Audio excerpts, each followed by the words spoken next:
So now I'm going to pass this question to Kiri and then Claire as well. Okay, from an agency perspective, obviously we deal with crisis situations, issues, management, whatever you want to call it, on a daily basis. So whether it's something like there's a food poisoning issue, or some imports have had issues that people shouldn't be eating and we have to make a recall or so forth, through to everyday crisis, whether it be a hotel on fire or think of them. I've been through them all. Doesn't matter what platform you're using. When you come to a crisis, it's about transparency.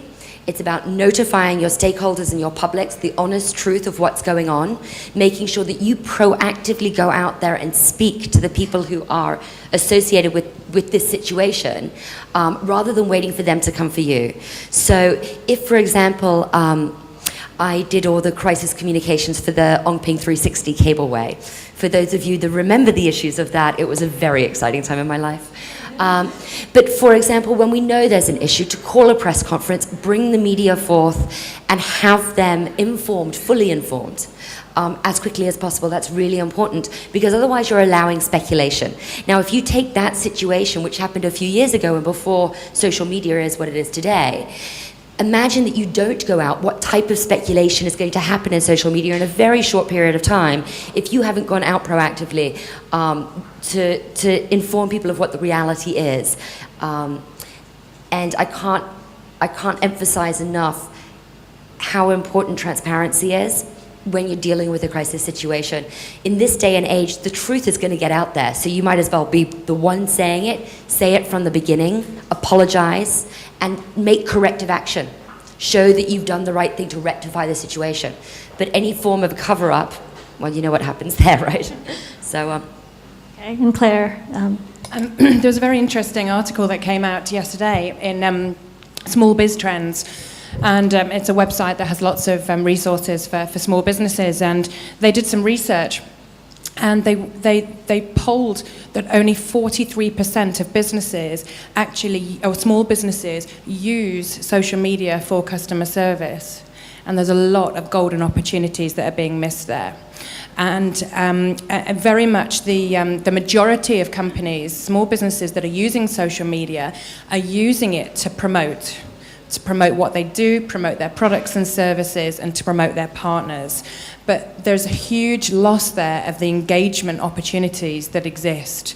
And the customer service one is just priceless, because I think so many companies and small business owners are scared of taking customer service into social media because of the transparency.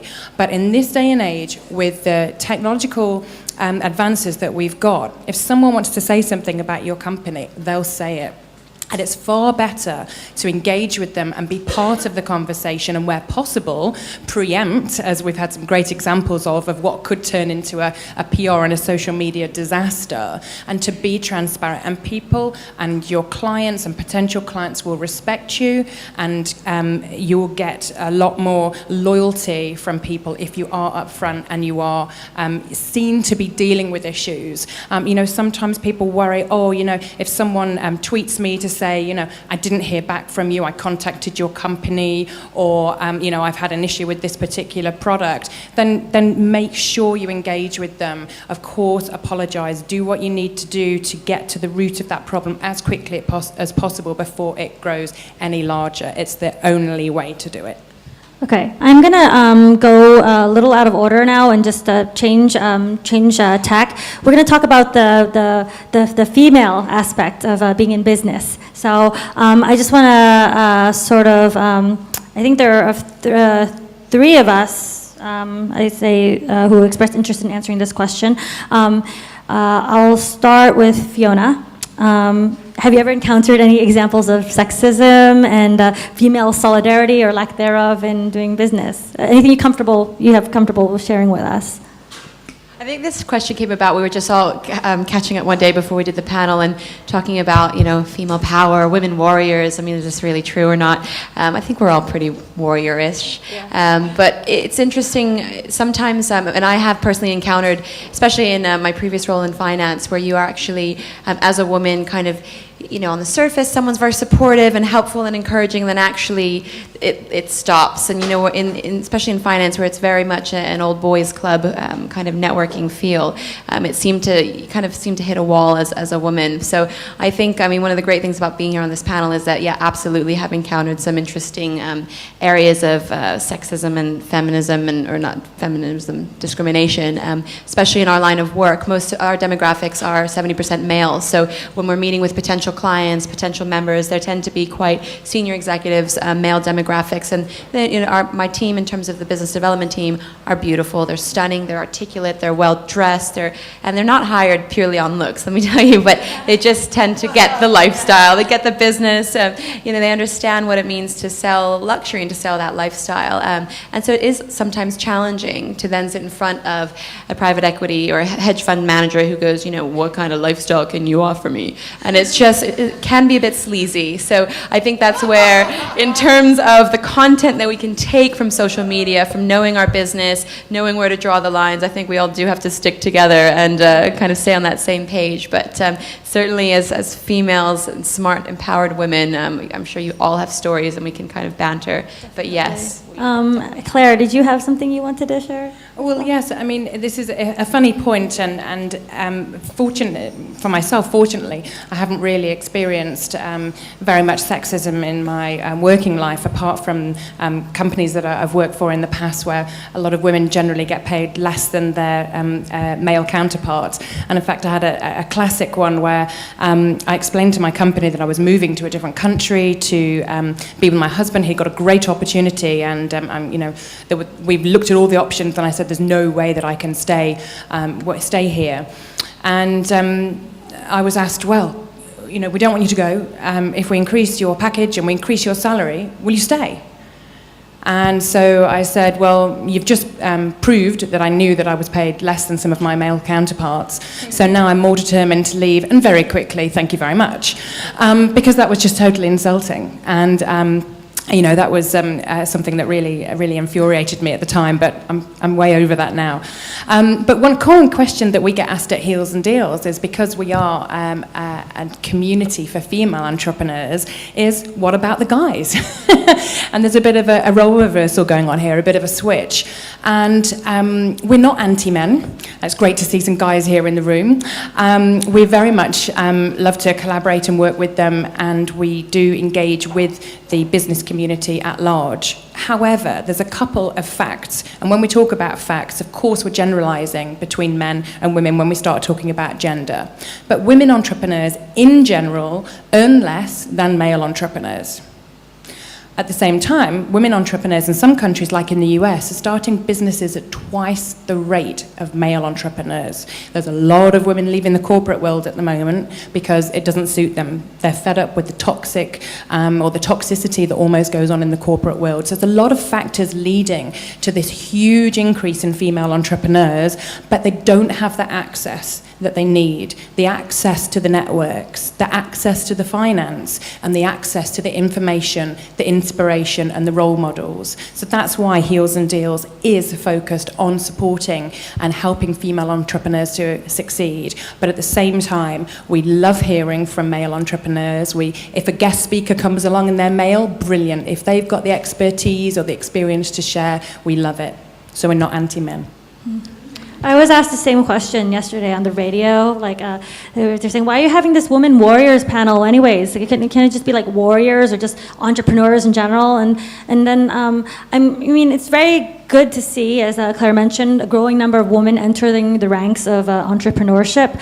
But this has changed this long time in coming. If you look at, not just Fortune 500 companies, but like the top tech companies or top startups, or even look right now in the Hong Kong small startup community, most of the startups that are established are still being run and led by men.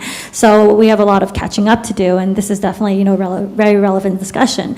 I also came from a finance background back when I was in New York, and also, unfortunately, the entertainment industry. And I got the double whammy, of borderline sexual harassment, sexism constantly. And then when I came to Hong Kong, it's such a patriarchal society in many ways, and people would say, oh, you've done a lot of good work already, and now isn't it time to have a child? You know, didn't you get married? Like, I mean, people would go into my personal life, the media too, at my previous company. They're like, this is great. So what's next, babies?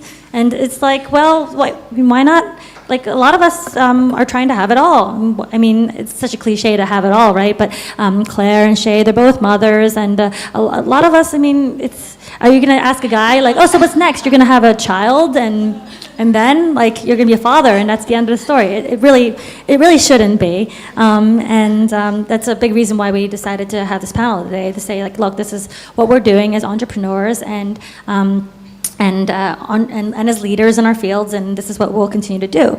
So I'm going to, let me see, we have about 15 minutes left on time. So, okay, and Joanna's a board meeting. See, this is what we mean, like busy women entrepreneurs. It doesn't even stop. But I'll give you guys, I'll email out a link later so that you can all join us. We will actually be having, we all started a community online called Women in Technology.